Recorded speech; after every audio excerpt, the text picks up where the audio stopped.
Moist Critical, otherwise known as Charlie, has done his yearly One Piece updates. He posted about 9 days ago. I know I'm late, but I've seen some good things about it, I think. So let's watch it. Okay, here we go. 5 years ago, I embarked on an adventure. 5 years he's been Ferdinand watching Magellan, this. circumnavigating the globe. I set sail with people waving goodbye, wishing me luck on my expedition. Can't believe he's watching for I 5 vowed years. that I would catch up with One Piece. Over 1,000 episodes of this show, I was starting from square one, and it didn't matter how long it took. I was going to do it. No matter what comes, I certainly will, and it'll be a load blown with the knowledge that I watched every episode of this show, and I am proud to report that 5 years later, I'm almost there. I just keep getting He's asked almost where caught I'm at up. in my One Piece journey, so I'm going to give you the update now. I'm knocking on the door of the Egghead arc, and I've been doing these like... Oh, after 5 years, he's finally at the end of Wano. Nice. Last I remember him saying was like Dressrosa. He was on Dressrosa and Egghead, or not Egghead, but Fishman Island. He hates. He hates Fishman Island. On One Piece and my thoughts on it, so I figured it was about time since I'm moving past the longest arc in the show so far, which is Wano. Now, I said that I watched every episode. That's just a bold-faced lie. I have been using One Piece the entire journey. I truly would not recommend to my worst enemy to try and watch this show without One Piece. It's not that bad. Onigashima paste, because there is so much fat that gets trimmed in these to make it so much... It's not that bad, okay. I watched it all without One Piece and I enjoyed it. Better. So some of the arcs people really didn't like from the anime, like Punk Hazard, I actually enjoyed because I watched it through One Piece, which made it much tighter, much snappier. I'm sure that does help. Face. I got all of the juice without any of the pulp, and I really appreciated that. So that's my little pro tip for. I bet you though he didn't see Frankie flying with his own fart in Punk Hazard. I bet that was cut out in One Piece, and you missed that. Charlie, you missed it. Following my footsteps with this path I've carved, watching over 1,000 fucking episodes of an anime. Don't watch the filler. Don't do that. Don't subject yourself to that. It's not worth it. They wouldn't do that to prisoners at Guantanamo Bay. So I'm gonna give you my whole thoughts on the show thus far. Spoiler alert. I fucking love it now. It was a brutal journey in the beginning. I had to really push myself to get through it, but yo, that's insane. That's insane, bro. I was able to persevere and get to the greener pastures. A lot of people call it Stockholm Syndrome. I just call it an acquired taste, and my taste buds began to be a little more refined, and I appreciated it. Also, I just think the show's quality improves drastically 300 episodes in. Now, first, before diving into this, I want to thank the sponsor for today's video. Big thanks to Opry. Bro, they're not sponsoring me, though. What we got next? Oh my gosh. Yeah, sponsor on this. The pacing is just glacial, and there is just so much nothing. What is this? As I said, I just didn't really like the show in the beginning. It's okay. Because the pacing is just glacial, and there is just so much nothing. Like this nothing sandwich of emptiness that just happens so frequently in the early seasons. And it's, I'm gonna be honest here, sports fans, you're not gonna like to hear it. The animation has aged pretty poorly, which is probably why they're going back and redoing the anime. This just doesn't make sense to me because the first the first few arcs of the first couple hundred episodes are nothing like today's arcs where they're 100 episodes long. Like Alabasta was pretty long, but it's still only like 30 episodes. Skypiea only like 30 episodes. Before then, Drum Kingdom was like maybe 10. I think it was like 8. And all those, you know, across the Grand Line as well. They aren't that long, and the pacing in them isn't terrible. The earlier seasons to, you know, breathe some more life into it. But if he wasn't watching One Piece then, I could see why he thinks it's slow. If he watched Dressrosa without One Piece, he wouldn't be saying this. Characters, it just moved so slow that it was just this hypnotic fugue state it was putting me in every time I put this fucking thing on. You might remember in my first couple of years on the animation definitely made it feel slow. I literally couldn't finish episodes because I would just fall asleep. It was the actual cure to insomnia. The beginning episodes, I will say, are very slow just because of the animation, not necessarily what happens in the story, but like in the anime, it'll just be like a frame of Luffy's face for 10 seconds. I understand that aspect of it. I would turn on an episode, 30 seconds later, I'm going honk shoe. Like I'm going me without like, and I'm committing to trying to watch the episode, but I just can't because it's so fucking boring. Okay. And there's glimmers of greatness in the earlier seasons. Like, one of the ones people always point to is Arlong Park. I think that arc super duper sucks. But there are some really great elements to it, like the classic Nami scene, which I'm sure all of you have at least watched pieces of, where she's stabbing her arm with the Arlong tattoo on it, and Luffy comes in. It's very emotional, and it's really well done. But what you don't know is that it's surrounded by the most boring shit ever. That it, like, when you get to that point, it's refreshing, and then it goes right back to being boring. So I just you're recruiting crew members at that point. But when you get to like episodes 300, if you then you go to Logtown like me, and meet Dragon down and just say fuck it, I'm gonna do it. We're gonna do it live. And you get to like Enies Lobby and Water 7, it really starts to pay off. Because I think those arcs actually start to push the show forward, and it gets this upward trajectory, this great momentum, and it carries it so well into Impel Down, into Marineford, which I still think is the best arc in the entire series, even after finishing Wano. Okay. And then it loses its footing again because it goes to Fishman Island, which is an absolute stain. That is an affront to God himself that arc even exists. He doesn't understand the deeper meaning of Fishman Island yet. He doesn't get it. He doesn't get it. It took me a while to understand as well. I did not like Fishman Island, but he'll get there.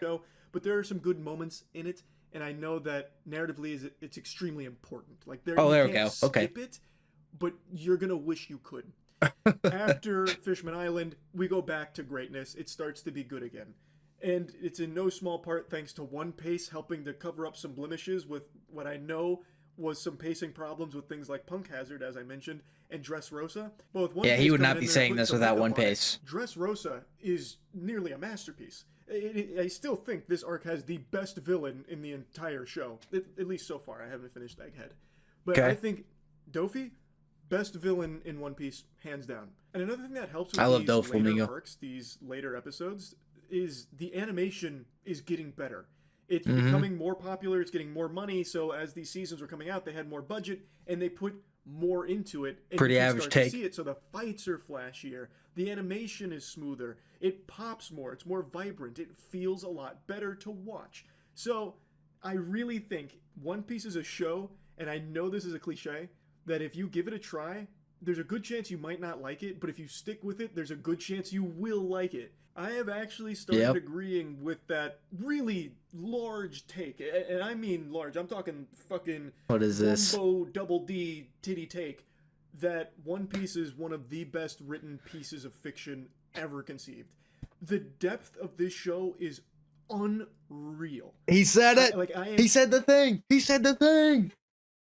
Let's go, baby. If he's on it, any of you watching who have never watched One Piece, you gotta try. If he said this, go back years in the past and watch his videos recapping of what he thinks of One Piece. If he has now changed his mind to this, that is life's complete. What the? Wow. Did not expect that. By how well written this universe is of One Piece. So I am very happy that I stuck with it and pushed through because it has become one of my favorite properties. Surely he could see the vision in pre-time skip, whatever. Like the vision has always been there of this huge world. Ago, maybe even longer, where like I have been so into the show that I actually started playing the card game, literally going to tournaments to compete in the One Piece card game. That's how much I've started to love the. That is crazy. I don't even do that. I initially got dogpiled by the One Piece fandom for my Luffy take, like a year and a half, 2 years ago, maybe. I don't even remember how long it's been, because I just was not liking Luffy. He was like my least favorite main character. And I'm gonna wiggle my finger and say, why are you booing me? I'm right. I stand by my take where the early seasons with Luffy, I don't think he is the strongest character. It's very underwhelming when the big fight is brewing that Luffy has to be nerfed by either being too stupid to participate, where he gets himself locked in the belly of a snake, which I still find to be just so I mean, these are fair points. Or where they have him nerfed, then he can't participate at optimal efficiency for a variety of reasons. I don't find that to be fulfilling. I find that to just be really lackluster, and that happened a lot in the earlier arcs of One Piece. So I don't think he ever had a chance to shine and to get deeper. But after Marineford, my only counter argument to this would be like, would you want him to just be 100% all the time and easily defeat the villains, or should he face some problems sometimes? And the way the problems rose, like being stuck in that snake in Skypiea, maybe not the best, but that's my That only doesn't counter happen argument as there. much. It happens occasionally, but not to the same extent where Luffy would basically be out of like the main story for quite a while other characters were taking care of like the bulk of it, and then he'll come in and save the day.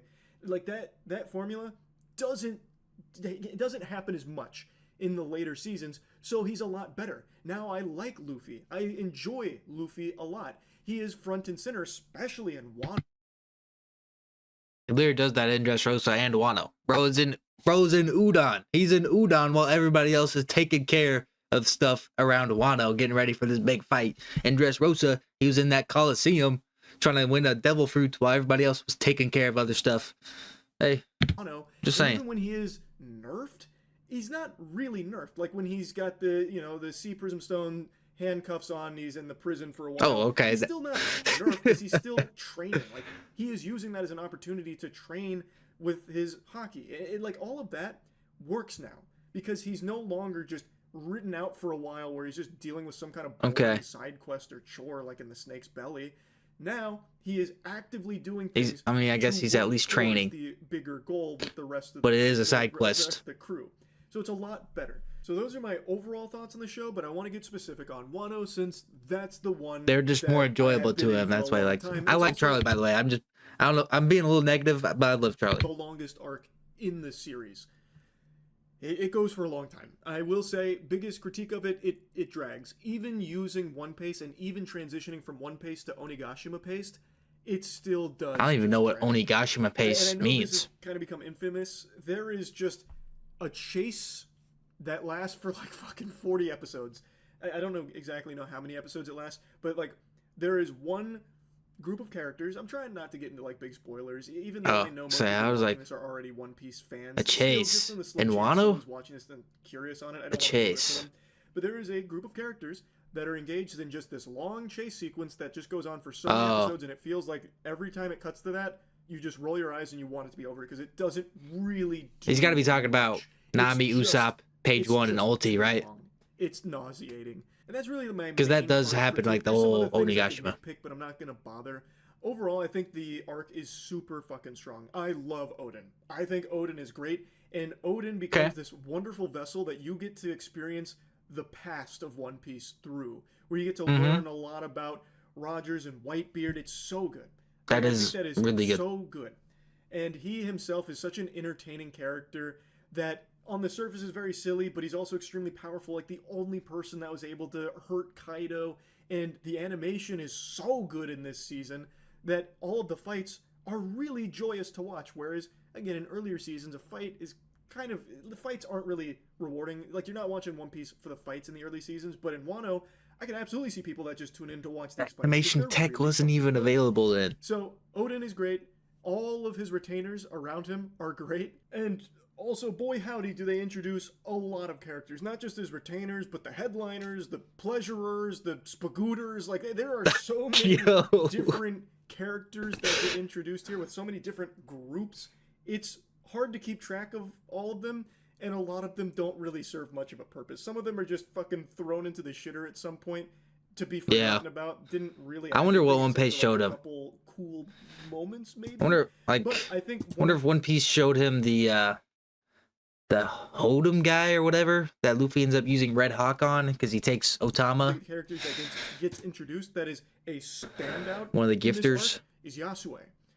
What a great and tragic character who does something that I hadn't seen the show explore before. Not going to spoil what it is, but I really love that character and what they. I do love Yasue to this as well. Arc. And in a close second for best new character introduced in the arc, Yamato. I mean, I think that's a given. If you've watched Wano, I imagine you probably like this character. Also, it brings Ace back into the story, which is super nice. And overall, Yamato slaps. So really, there's a ton of characters that get introduced. Yes, some of them you can wipe your ass with because they don't do much, but there are so many that get introduced that are extremely good.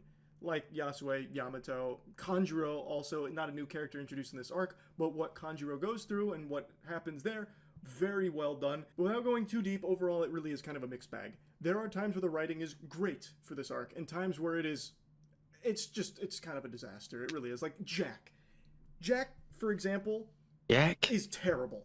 like they hype up Jack early, before even getting to Wano. Jack has a lot of hype. He's the first, massive, big, scary thing from Wano, and he does nothing. Absolutely, he's a fucking fart in the wind. He is relegated almost like a joke in this arc, and I just have to ask why. Like, I don't really get why. And Kaido, the big bad, like the ultimate villain of Wano. I don't know. Jack just had to be the guy in Zou because. Very complex. Oh, try to pause. Jack had to be the guy in Zou because you don't want to expose Queen and King too early. So Jack had to be kind of another big figure, but also not too big of a figure. However, yeah, character. He didn't do anything. That's true. A little bit of time with his backstory, but not a lot. Like, not to the same degree as someone like Dofi, for example. Like, it was just kind of, Luffy going up against cartoonishly bad guy. And that's a little underwhelming. Like, Big Mom, I think, is a better villain than Kaido. And I really wanted to love Kaido more than I did, especially because the fight is so cool. I think Kaido's sick. There's just not a whole lot of depth that they give Kaido in this arc. Again, there's a couple of things sprinkled here and there, like especially with Oden, like with the fight against Oden, how it came down to Oden basically being deceived by someone on the sidelines, where someone changed their face and it distracted Oden, and then Kaido got the finishing blow on him, and Kaido was so upset with how that ended that he killed the person responsible for that deception. And he shows immense respect to Oden in his final moments before being boiled alive. I guess that's a spoiler. Well, that's not a spoiler because you only learn about Oden through flashbacks. You already go in with the knowledge Oden is dead, so probably not a spoiler. Point is, there's only little tiddlywinks of Kaido development throughout the arc, but overall he just stays as kind of just this is true, I guess, guy, and not much else to him, which I thought was a little disappointing. I think this only happens because Kaido was a member of the Rocks Pirates, and we don't want to expose, or Oda doesn't want to expose too much of the Rocks Pirates. I don't know why I said we, and that would be the majority of Kaido's, backstory. But I guess he could have done more of him as a young child. Introduces a whole lot of new stuff to the equation. So that, I think, is probably the biggest shortcoming when it comes to writing, that the villain just, I think, was a little weak. I still like Kaido as like this monstrous, hulking, terrifying. You also have Kaido's whole plan of taking over Wano, making it into this, weaponized factory place. That is also a part of his story as well. I don't know. Presence, he is undoubtedly the strongest character we have seen in the show so far. I just wish he was also really well written at the same time for the arc. So yeah. Okay. Overall, I really liked Wano. I think it's a strong arc. It has its shortcomings, but as long as you're using One Piece or Onigashima paste, those shortcomings are much shorter than they would be if you were watching the whole episodes with all of the extracurriculars slapped on there that don't really contribute anything to the actual plot or the development of the arc. So yeah, just wanted to give you my little. This was good. I will be caught up by the time it comes back from hiatus. One Piece is on hiatus, if you don't know. Yo, this is good. I don't really remember when, but I will be fully caught up by then. So yeah, that's good yearly update. Yep. All right, that was better than I expected. He actually really likes One Piece now. Last we'd heard, I think he was kind of starting to like it, but really didn't like it. I remember Fishman Island, him hating, and he might have had a video in between there, but I really vividly remember him hating Fishman Island and almost dropping the show because he hated it so much. Let me know what you think in the comments. I don't know if I agree with all of his takes, but I'm also a One Piece glazer, and he's not really a glazer. He's getting there, though. He's getting there. Anyways, thanks for watching. See you in the next video.